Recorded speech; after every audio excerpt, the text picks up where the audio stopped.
Hi there, this is John Wilkinson from History Made Easier.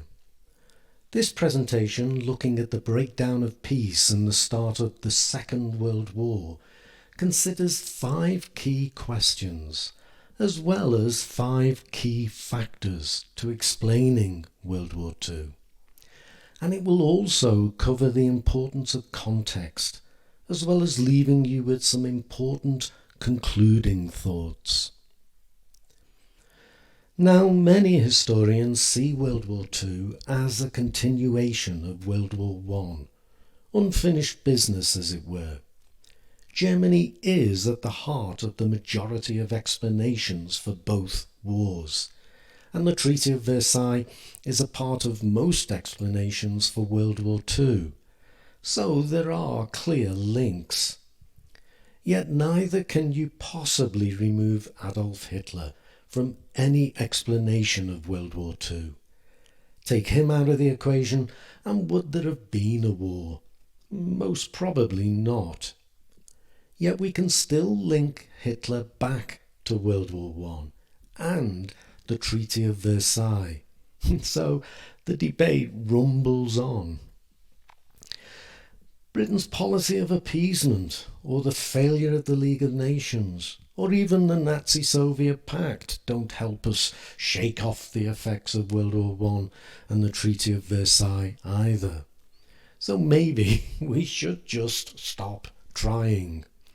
But wait, we can reach one important conclusion. All these factors link, and take just one of them away and World War II might well not have happened.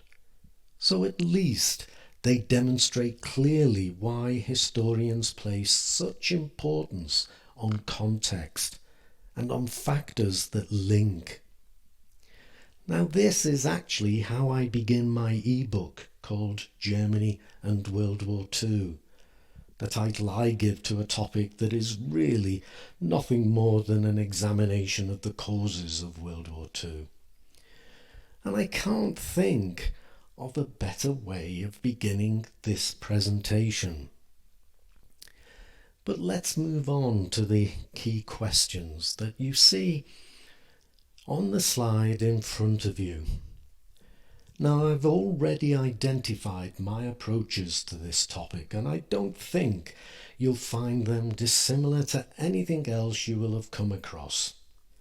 But looking beyond this topic, I want to emphasize that explaining links are one of the ways to clinch that A star. So do take every chance to explain links. As for prioritizing factors, another important thing in all topics, I don't think you will ever get this wrong. Just have your reasons very clear in your mind long before you walk into that exam hall.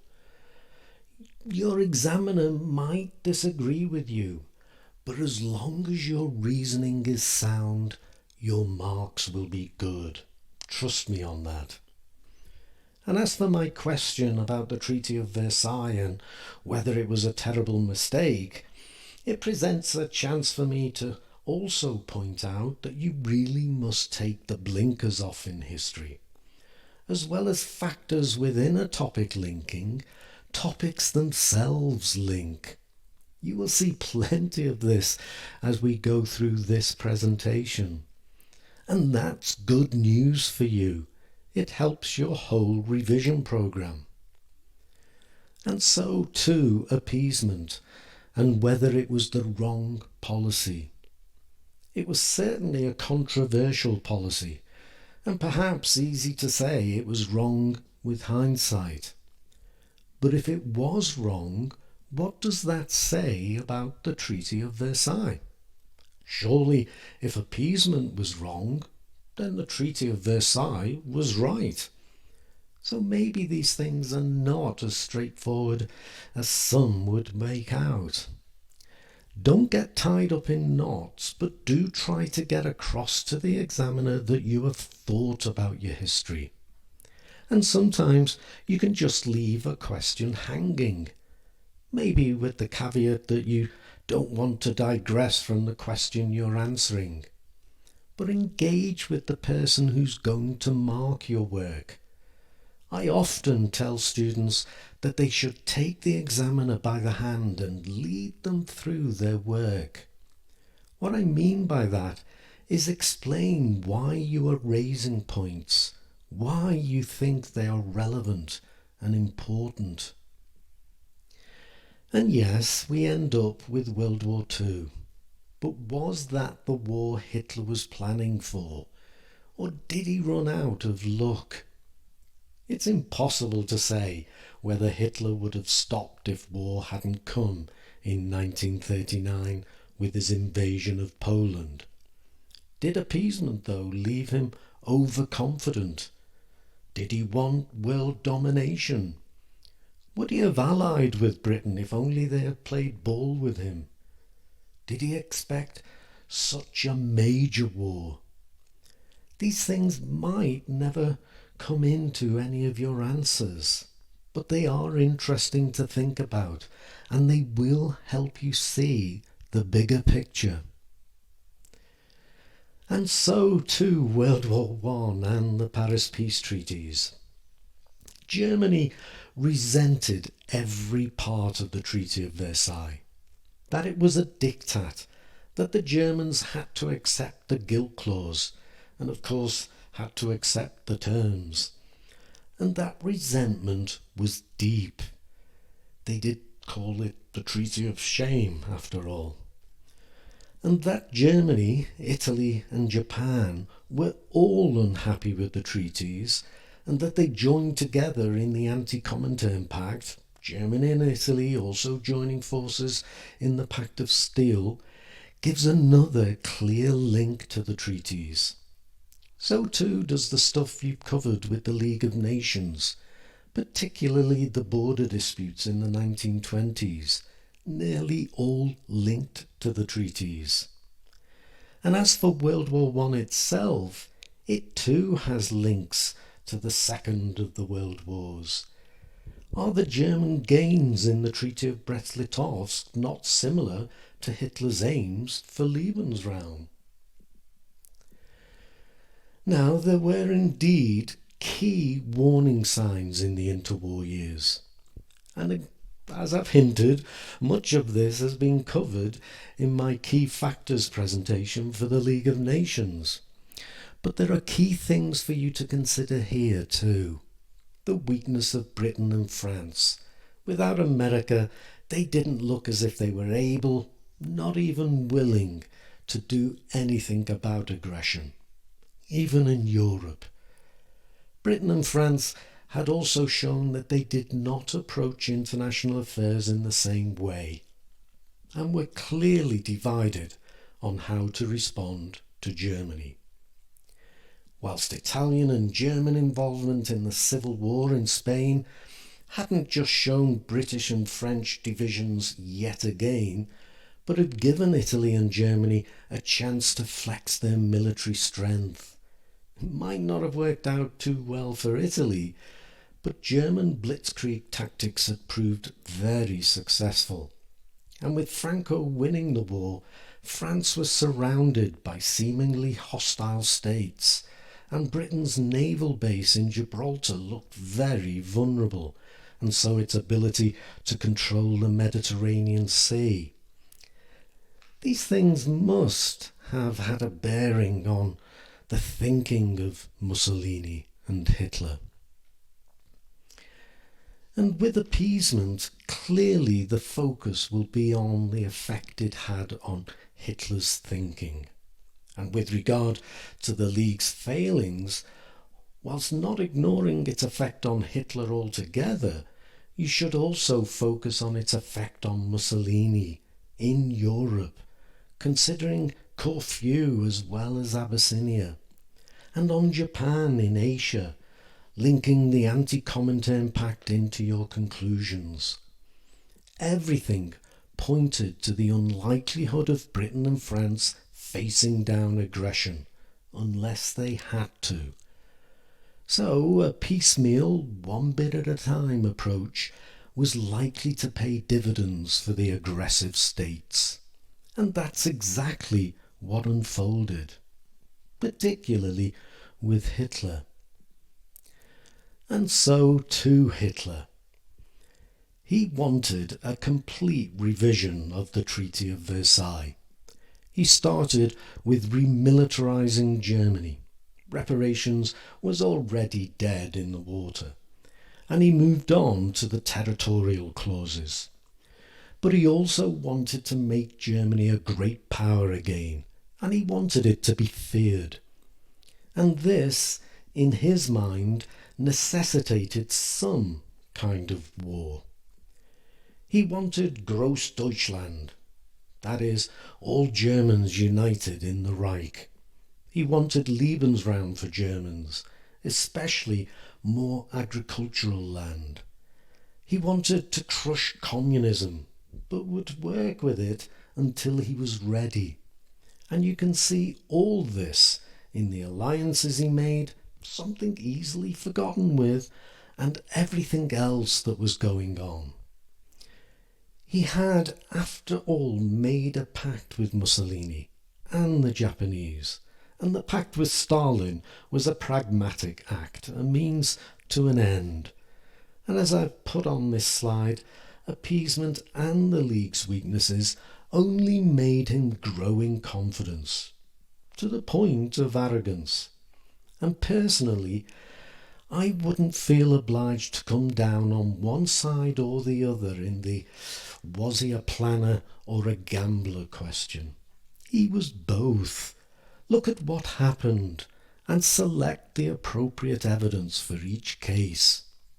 But why couldn't he be both?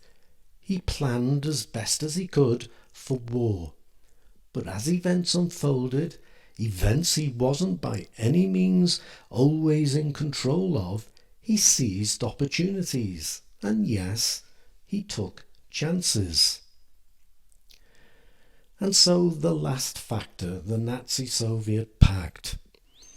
The Nazi-Soviet Pact and the resulting invasion of Poland didn't end appeasement. Hitler's occupation of the rest of Czechoslovakia after the Munich Agreement did that. Poland was the line in the sand for Britain and France, but Hitler thought it was nothing but blustering, links to appeasement. Whilst, if it did come to war, he had his assurance of avoiding a war on two fronts. The Soviet Union would not be involved. You also need to prepare for a question that might include the Soviet perspective too, that they would buy time in order to prepare, or better prepare for war, and in doing so that they too would avoid a war on two fronts. Don't forget, they were worried about Japan. And so, conclusions. A complete explanation for World War II would include the following: context, often useful as an introduction to your explanations, and which would include the Paris peace treaties, the failures of the League, and you might see the opportunity to include the Great Depression. Alternative explanations, Hitler and his ambitions, but also those of Japan and Mussolini. After all, they started the ball rolling. Appeasement, and the last link in the chain, the Nazi-Soviet Pact. Making links where you feel they are important. I've stressed how important that is. And always use examples. And try to evaluate each of the points that you make, which are critically important with a direct link to war, and which, though still important, played a lesser role, perhaps increasing tension or serving as a link to a more critical factor. You may not always include everything. It depends on the question you face. But these are the kind of things that make for a full explanation. And a full explanation would surely deserve full marks. You should also prepare for the kind of question that will highlight a specific point, or maybe a couple of points. For example, to what extent does the Treaty of War to what extent does the Treaty of Versailles explain the Second World War? Look at how links could be made with the treaty. For example, to Hitler's actions or to appeasement. But you would also be required to compare and contrast the significance of the treaty to other factors. After all, Hitler wanted to achieve more than a revision of the treaty, and evaluate which were the more significant. Or another question, which was the more significant factor when explaining the cause of the Second World War, Hitler or appeasement? Of course, you will be required to compare and contrast the factors highlighted in the question, but a complete answer would also argue that other factors should be brought into the equation. So do that. Now, as I keep saying, the detail is not here in these presentations. That has to come from your own revision, and my website and my ebooks will help you with that, as well as your teacher, of course. But I hope I've been able to direct your thinking in ways that will help you secure that A star. I certainly wish that for you. But for now, I do, as always, thank you for listening, and remind you once more to check out my History Made Easier website. The short articles I post on it are also designed to set your work apart from the ordinary. I do wish you the best of luck in that exam. Cheers.